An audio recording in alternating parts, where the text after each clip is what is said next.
Miren cómo comienza la primera lectura y la interpretación que va a dar a por qué la destrucción que hemos sufrido, la deportación, por qué las cosas no nos salen bien, por qué las plagas, por qué el tsunami, por qué el terremoto, por qué las, entre comillas, desgracias que nos suceden. ¿Será que es porque Dios es un injusto, es un arbitrario, se olvidó de nosotros? ¿Será que es que mala suerte, que no nos hemos hecho bien los bañitos pues con ruda, con matarratón, que... Ojo a esto, dice el libro de las Crónicas. En aquellos días, todos los jefes, poder político, poder económico, los sacerdotes, poder religioso, y el pueblo, el común de la gente, ¿qué pasó? Dice, multiplicaron sus infidelidades, imitando las aberraciones de los pueblos y profanando el templo del Señor, que él había consagrado en Jerusalén.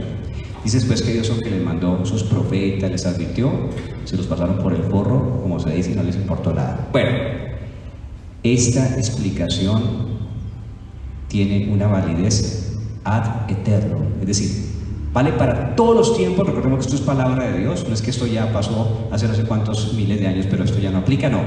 Hoy aplica más que nunca, porque mire, si miramos cómo son los gobiernos de la tierra, todos, desde el más grande que es la ONU, saben ustedes que la ONU es la organización de poder internacional más grande que hay en el mundo. De ahí se controlan las políticas, de ahí atrás de los ministerios mundiales, como la OMS, se dice, por ejemplo, cómo tiene que ser el tema de la salud, cómo van a ser las políticas de educación para los niños, la UNICEF, bueno, va atrás de nuestro ministerio del país, pues, los gobiernos de la tierra, político, económico. ¿Quiénes son los magnates del mundo? ¿Quiénes son los que tienen más dinero? Las grandes fundaciones, Ford, Rockefeller. ¿Qué mentalidad tienen estos tipos? Pues Soros, Bill Gates, toda esta gente, los grandes de la tierra. ¿Quiénes son? ¿Son acaso hermanitas de la caridad que se preocupan por el bien del prójimo? ¿O más bien promueven temas como el genocidio de los niños en el vientre de las mamás? ¿Lo hacen? ¿Aborto? ¿Promueven ellos la familia? ¿O más bien promueven lo que es ideología de género, feminismo radical, el mal llamado matrimonio igualitario, ¿no? Porque suena así más bonito que decir matrimonio homosexual? No, no, no. Los jefes de las naciones, los sacerdotes, ¿por qué dicen aquí? ¿Por qué meten los sacerdotes en este paquete? Siendo que son menos del 1% los que, por ejemplo, han cometido crímenes de pedofilia. Pero ¿por qué habla aquí del grueso de los sacerdotes?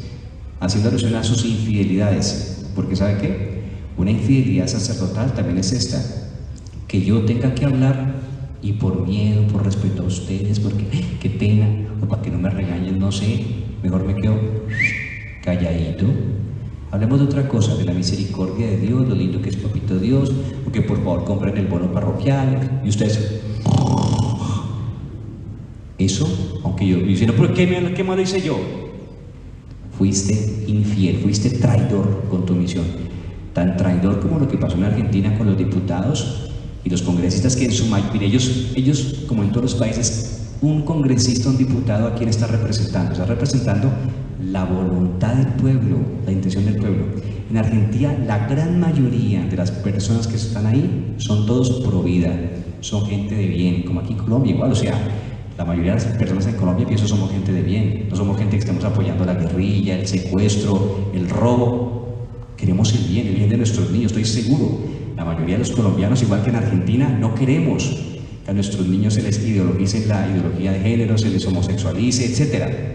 ¿Qué pasa? Que los congresistas, porque han recibido plata debajo de la mesa, eso lo demostró una periodista argentina que sacó un informe de todos los congresistas que tenían vínculos con la IPPF, la Planned Parenthood, que es la internacional más grande de la muerte a nivel infantil. Por ejemplo, ellos tienen su sede aquí en Colombia, que se llama Profamilia. Bueno, claro, ya estaban vendidos. ¿Y qué hicieron ellos? Traicionaron el voto de los que los eligieron. Digo esto a propósito, vayámonos preparando para las próximas elecciones de 2022. Y abramos bien el ojo, quiénes nos van a representar. A esa gente toca cogerla así, pero... y que nos digan de verdad ellos qué opinan sobre ciertos temas que son neurálgicos. Y no importa tanto si nos construyen otro puente allá en Oriente o otro edificio inteligente, a mí que me importa eso, que me digan claramente, ese tipo que quiere ser presidente, que quiere se postula para no sé quién, que me diga claramente el que piensa sobre la vida.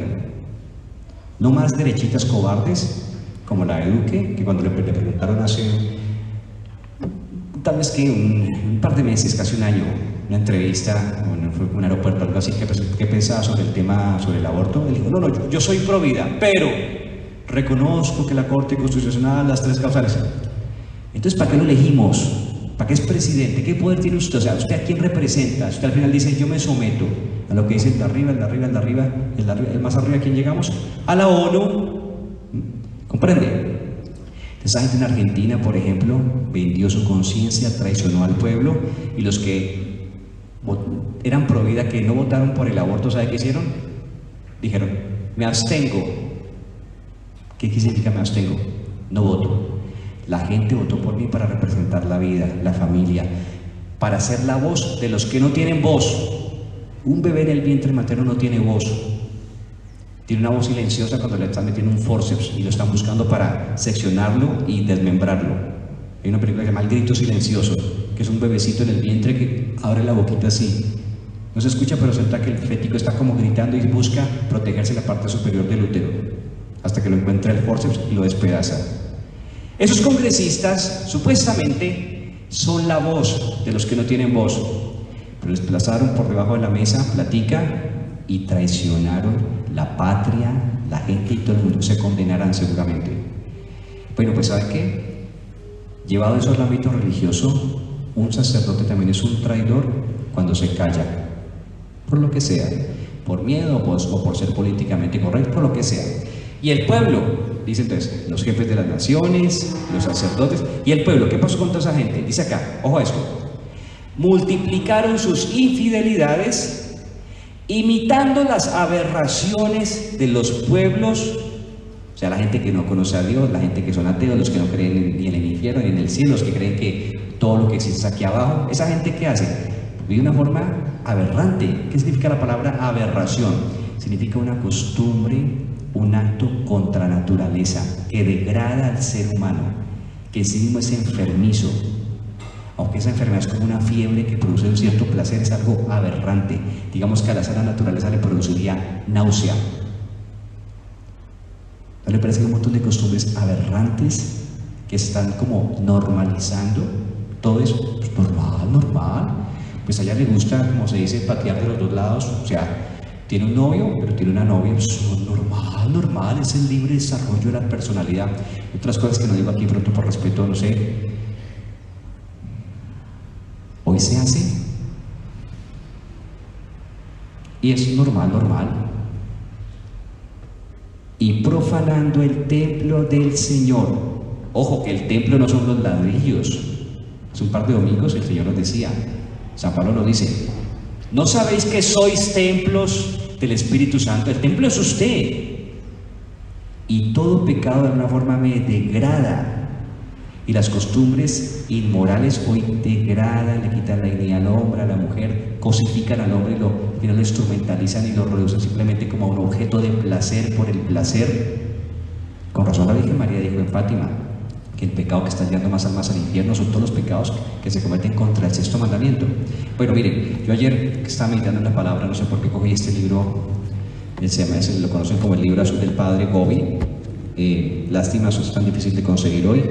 Pero en cambio, como dice la Virgen María en la Saled, la mala literatura, los libros groseros, todo eso sí abunda en el mundo, ¿no? Estos son difíciles de conseguir. Y abrí en un lugar, cualquier lugar, y me pareció, digo que coincidencial, no sino coincidencial como se dice, porque este mensaje de la Virgen María es como si nos estuviera hablando de lo que la palabra dice hoy. Es un mensaje que ella dio en el año 1973, y tan pronto yo vi el mensaje y vi el año, no sé por qué se me vino inmediatamente. O sea, yo dije, ¿qué pasó en este año? ¿Qué pasó para que la Virgen María haya titulado este mensaje así? Pero paréntesis, para quienes no saben qué es este libro, es la recopilación de todos los mensajes que el padre Stefano Gobi, que ya murió, recibió comenzando en 1972, una vez que él fue en peregrinación a Fátima. Y estando en el santuario orando, comenzó a sentir que una voz le hablaba desde adentro. Pero esa voz no era él mismo, no es su conciencia, no es una autosugestión, no es yo hablando con yo, no, es una voz distinta, va a ser una voz femenina. ¿Quién podría ser? La Virgen María. Él recopila todos esos mensajes.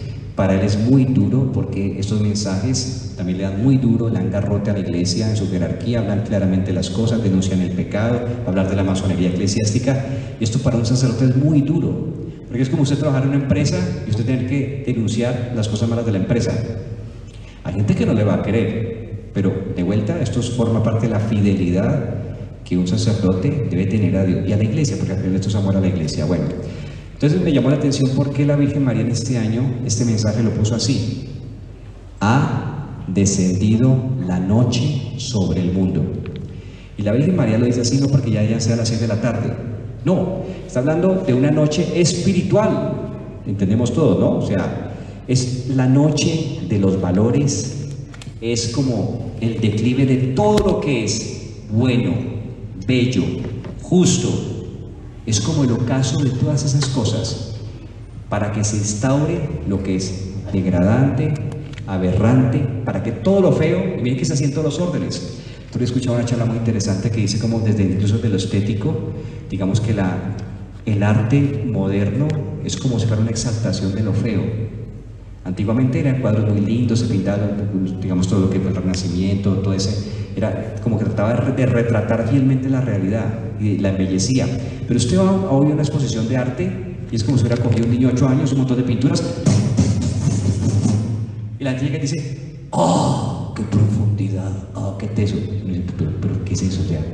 Pero es como la exaltación de todo lo que es feo y en todos los órdenes. Y se nos está presentando como la tendencia de moda, lo que debe ser, ¿no? Y así en todas las cosas. Pero la Virgen María dice así, voy leyendo algunas apartes y los comento. Cuando yo leí este mensaje inmediatamente se me vino, fue como un flash, y yo dije, en el 73, ¿qué pasó? O sea, para que la Virgen María haya dicho esto, ha descendido la noche sobre el mundo. ¿Y por qué la Virgen María no lo dijo en el 71, no lo dijo en el 75, no lo dijo en el 83? ¿Qué pasó en 1973? ¿Sabe qué pasó? Entre otras cosas, que ese año el aborto fue aprobado en 3 países del mundo y el más representativo y definitivo por lo que implicó fue Estados Unidos.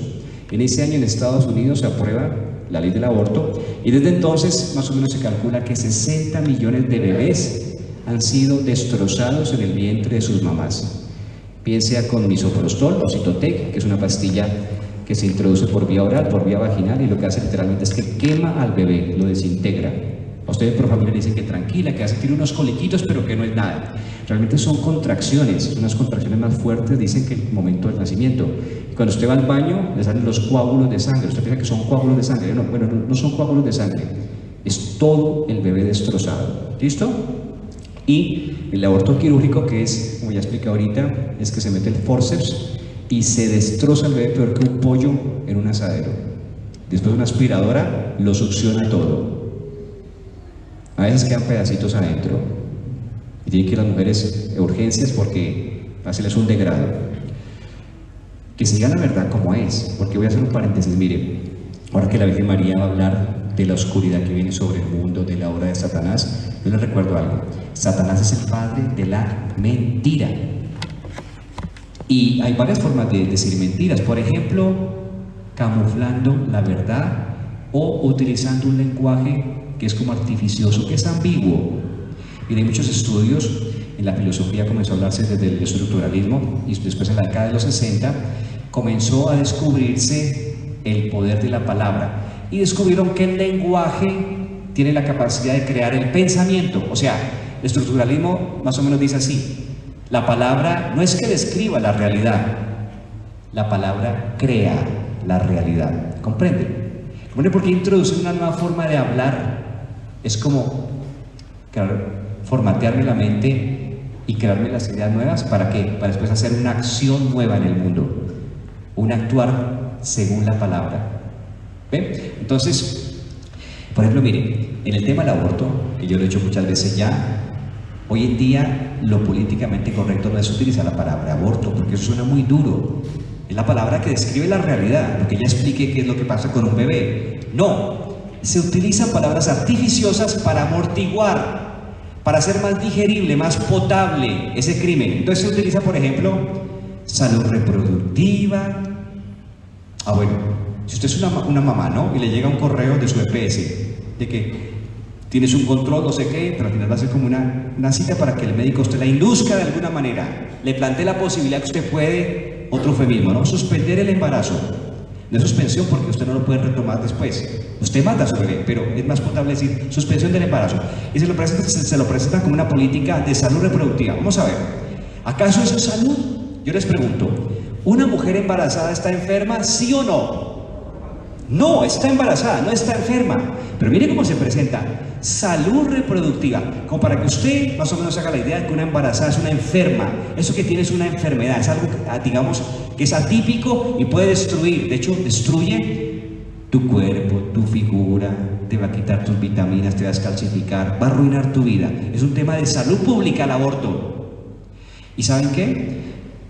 Además, una mentira demoníaca, porque dígame qué salud hay en el hecho que entran dos personas a por familia, entra la mamá con su bebé en el vientre y solamente sale una. El otro fue destrozado y saldrá en un paquete para la basura. Bueno, los órganos que no los comercialicen salen para la basura el resto. Yo expliqué cómo la experiencia de una mamá que se encontró un día un doctor de una enfermera, de las que ella recordó que estaba ahí en Profamilia, y cuando ella la vio, se le fue vergüenza y se escondió. Qué curioso, yo encuentro un médico que me salvó la vida, que me atendió, que me ayudó a recuperar de una operación, de una cirugía. Yo me siento agradecido, me siento feliz de verlo. Yo hoy en diciembre le llevo una botella de vino, pero estos médicos y estas enfermeras me da vergüenza. Son la gente que yo no quisiera nunca más volverme a encontrar, porque fue un capítulo doloroso en mi vida. Y yo por eso no juzgo a la mujer, porque la mujer también es víctima del aborto, es manipulada, es engañada. Repito, desde los que están arriba, que presentan atrás, por ejemplo, los medios de comunicación, que al final es salud reproductiva, que son derechos sexuales, son derechos de la mujer, que es una interrupción del embarazo, ¿no? Que al final no es nada. Si usted, por ejemplo, ve un documento de la ONU hoy en día, ni siquiera dice salud reproductiva, interrupción del embarazo, son todavía más, digamos, eufemísticos. ¿Sabe cómo dice? Dice políticas poblacionales. Usted lee un documento de la ONU y usted ve políticas poblacionales, ¿usted qué se imagina? Entonces yo imagino, pues, qué gente tan linda, va a llevar mercados al África, van a poner internet aquí en Cañada Negra gratis para todo el mundo, van a hacer casitas de verdad. No, políticas poblacionales, entiéndase, aborto y control de natalidad, listo. Esas son las políticas poblacionales. Por ejemplo, mire, es todavía un poquito duro hablar de matrimonio homosexual, ¿no?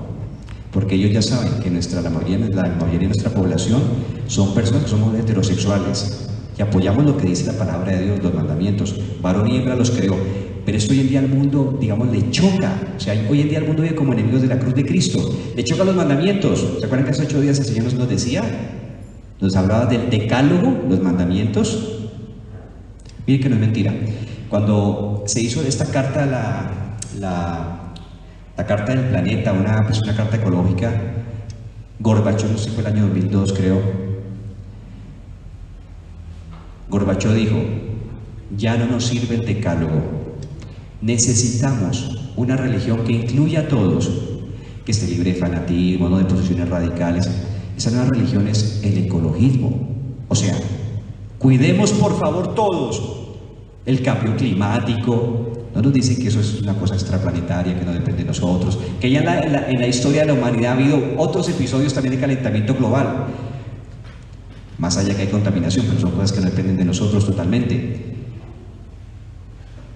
Que cuidado por favor, no toquen los huevos de las tortugas. Cuidado por favor, protejamos el pingüino en el Ártico. Pero no importa, despedacemos bebés, que eso sí, es salud pública, salud reproductiva. Políticas poblacionales. Gorbachov dijo: ya no nos sirve el decálogo. ¿Qué dijo Petro aquí hace 2 años? Dios nos libre el próximo año que tenemos elecciones. Pero mire, es que yo pienso que la gente en Colombia no es consciente de que es el momento de la historia donde Colombia está más cerca a ser un estado dictatorial de izquierda como Venezuela. Eso va a pasar si es elegido Petro, pero la gente está idiotizada y todavía no lo ve. Petro fue el que dijo, quitemos los crucifijos de las escuelas, de los lugares públicos, porque Colombia es un país laico, ¿no? O sea, no confesional. ¿Qué hay detrás de eso?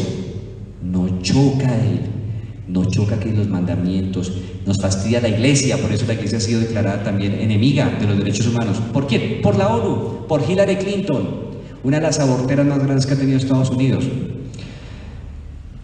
Igual que Clinton, igual que Obama, y el peor de todos, Biden y con Harris. ¿Listo?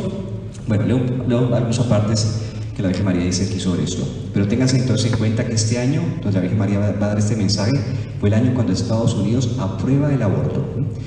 Y piensen todo lo que para América Latina implica una política que es aprobada en Estados Unidos. Ha descendido ya la noche sobre el mundo. Oh hijo, esta es la hora de las tinieblas, la hora de Satanás. Es el momento de su mayor triunfo. Cuánto me ha gustado tu oración y tu sufrimiento para reparar el gran ultraje, la más horrible blasfemia que se haya dirigido contra mi hijo. Comento, es como si la Virgen María dijera, mi hijo Jesús sigue siendo destrozado en los niños pequeñitos que van todos los días a Profamilia o destrozados por la pastilla, porque Jesús fue bebé, Jesús fue feto, fue un cigoto. Ni durante su vida pública, ni durante el proceso y su horrible condena, mi hijo Jesús ha sido tan vilipendiado. ¿Sabe por cierto a quién deberían poner enfrente Profamilia? Deberían poner una imagen de Herodes. Ese es el patrono de ellos, es el patrono de los aborteros. No presentarlo como una IPS, qué vergüenza. Hasta en presencia del Sanedrín no se encontraron acusaciones. Tan limpia y pura había sido toda su vida.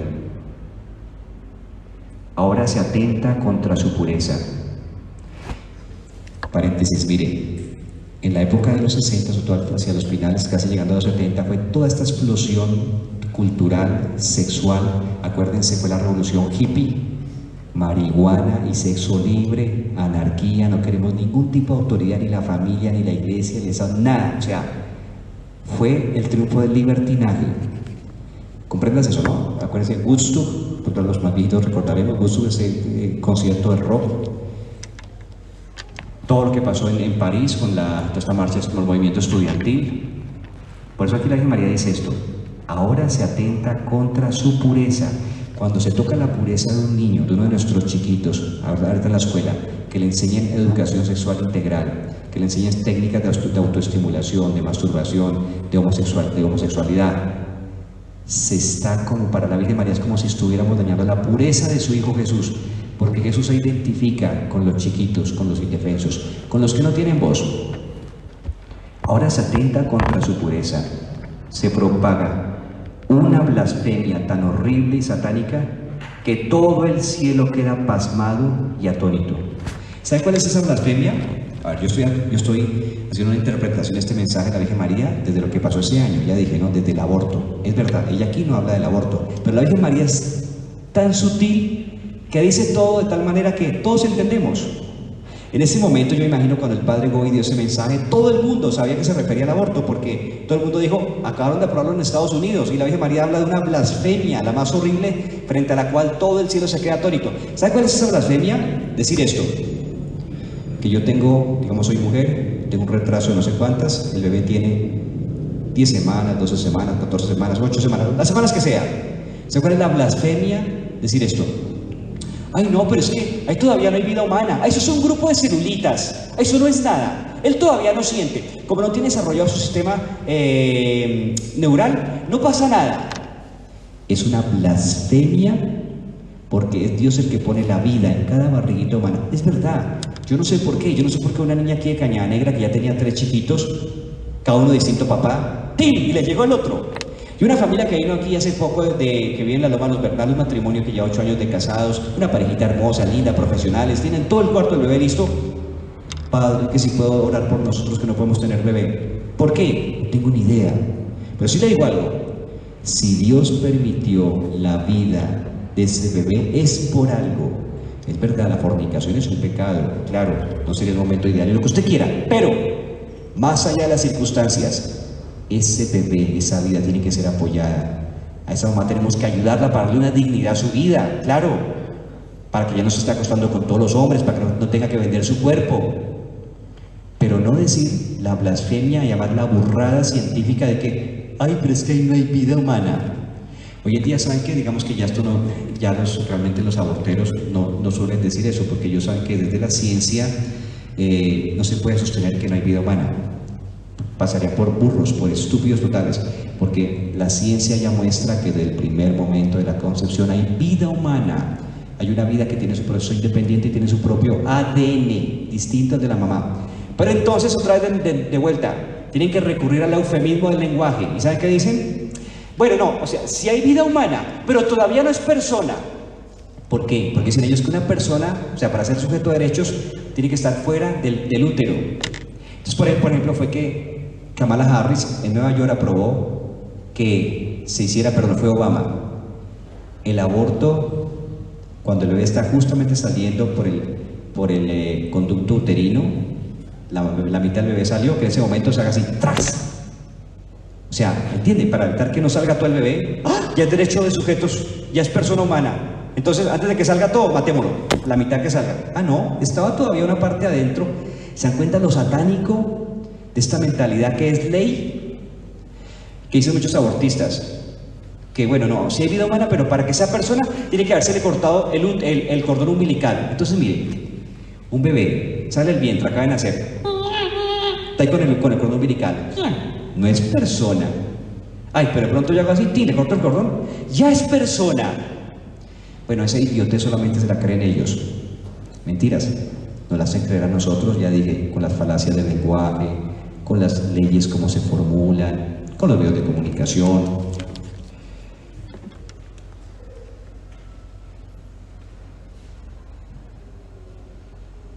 Ahora se atenta contra su pureza. Se propaga una blasfemia tan horrible y satánica que todo el cielo queda pasmado y atónito. ¿Cómo se ha podido llegar a tanto? ¡Qué tremenda y ya inevitable tormenta está por desencadenarse sobre la pobre humanidad! ¿Qué está diciendo aquí la Virgen María? Que mire, el castigo ya no se puede evitar. Yo les digo una cosa, yo lo creo firmemente. Eso fue la lectura cuando proclamamos la lectura de Nínive, ¿no? Todo el pueblo que comenzó a hacer penitencia y oración. Y es verdad, la oración y la penitencia cambia el curso de la historia. Ese es el problema. Que la gente, las poblaciones, nuestros dirigentes, nuestros gobernantes, los jefes de las naciones, no, ¿cuál oración y cuál ayuno? Entonces, ¿cuál misericordia esperamos tener? Yo sí creo que la oración de unos pocos, la oración que estamos haciendo unos pocos, nuestro cambio de vida, sí va primero a protegernos a nosotros, los que lo estamos haciendo, y creo que va de pronto a atenuar el golpe. Igual, ya esto lo dice la Virgen María, es irreversible. El otro mensaje en Medjugorje nos decía: hijos, ustedes no se imaginan lo que vendrá sobre la tierra, por eso les pido, conviértanse. Pero uno mira cómo está el mundo, y el mundo está cada vez peor. Yo solo digo una cosa: proteja su hogar, su familia, los suyos. Protéjalos de la destrucción. ¿Cómo se ha podido llegar a tanto? Qué tremenda y ya inevitable tormenta está por desencadenarse sobre la pobre humanidad. El Papa sufre y ora. ¿De cuál Papa está hablando? ¿Francisco? Bueno, no, obvio no, este es en el 73. El Papa es Pablo VI, yo te voy a explicar una cosa muy interesante. El Papa sufre y ora. Está sobre una cruz que lo consume y lo mata. Esta vez también ha hablado, pero su voz cae en un desierto. Mi iglesia se ha convertido en algo más árido que un desierto. Vosotros, sacerdotes míos, que yo estoy reuniendo en mi movimiento para poner diques a este avance de Satanás, debéis formar una fortísima barrera con el Papa, debéis propagar su voz, debéis defenderlo. porque le tocará a él llevar la cruz en medio de la más grande tempestad de la historia. Gloria al Padre, al Hijo y al Espíritu Santo. Y que es muy importante conocer la historia de lo que pasó para comprender las palabras de la Virgen María. La Virgen está hablando del Papa Pablo VI. ¿Quién fue Pablo VI? Fue el que le tocó recibir el Concilio Vaticano II. No lo inició él. Ese concilio, sobre el cual se han dicho muchas cosas. Alguno ha dicho, y algún papa dijo, el humo de Satanás se ha infiltrado en la iglesia. Porque, sin decir que el concilio es malo, sí dio pie a que muchos progres quisieran, digamos, hacer lo que hoy en día se quiere hacer en la iglesia en muchos niveles. Por ejemplo, la ordenación de mujeres, ordenación de sacerdotes gays, la comunión a parejas casadas, divorciadas, vueltas a casar, ese tipo de cosas. De alguna forma eso tiene su origen remoto en el Vaticano II. Fue ahí donde se quitaron oraciones lindísimas que hacíamos al final de la misa, la Virgen María, San Miguel Arcángel, se quitó en el Vaticano II. Pero tiene cosas buenas, obviamente sí. Pablo VI le tocó recibir el concilio, le tocó lo que ya dije, toda la década de los 60, la explosión cultural, sexual, el movimiento hippie, la anarquía, ¿listo? Y el Papa, en esa misma etapa fue cuando se comenzaron a implementarse todo el uso anticonceptivo, la píldora al día después, el preservativo. Y el Papa en el año 68 escribió una encíclica que se llama la Humane Vitae, o vida humana. En esa encíclica el Papa muy valientemente, como aquí dice la Virgen María, el Papa ha hablado. Miren que eso se cumplió en Pablo VI. Pablo VI no se cayó, no fue ambiguo, no dijo, bueno, pues que yo no voy a juzgar a nadie, pobrecitos. No, no, no. El Papa valientemente le recordó a todos los matrimonios, la belleza, la santidad del acto sexual. Les recordó que no es lícito el uso de ningún anticonceptivo. Le recordó en cambio la belleza del acto sexual respetando los ciclos naturales en la mujer y cómo incluso esa relación es de más calidad, es más cálida cuando se espera con amor. Advirtió los peligros de la cosificación de la mujer justamente a raíz de la planificación familiar, cuando ya la mujer simplemente es un objeto de placer, ya es a toda hora y cuando quiera. Eso obviamente degrada la relación sexual, o sea, abre, digamos así, la ventana a otros peligros, a pecados. Eso es totalmente cierto. El Papa valientemente le advirtió a los políticos de las naciones que no degradaran así a la mujer, a la familia. Bueno, esa carta trajo mucha persecución sobre el Papa, incluso a gente de la misma iglesia. Obispos muy progres en Canadá, que a los 2 meses ya lo están criticando, Bélgica, en fin. O sea, lo que la Virgen María dijo es verdad. Hoy en día, obviamente, la gente se ríe de la encíclica del Papa y lo que él ha dicho, sin embargo, es la verdad. Yo recomiendo un video muy bueno que hay en una página en YouTube, se llama Que no te la cuenten, de un sacerdote argentino. Tiene un video hermosísimo que habla sobre esto, la sexualidad en el matrimonio, bellísimo. Bueno, cerramos un momento con nuestros ojos. Vamos a pedirle al Señor que nos dé la gracia de que con nuestra oración, nuestra adoración delante del Santísimo, podamos por lo menos en nuestra vida y en nuestra familia contener el avance de esta noche espiritual que está causando que muchas almas vayan al infierno. Vamos a pedir la protección de San Miguel Arcángel sobre nuestros niños y sobre las mamás, que ya son mamás porque están embarazadas, aunque ellas todavía no lo saben, esta semana lo sabrán.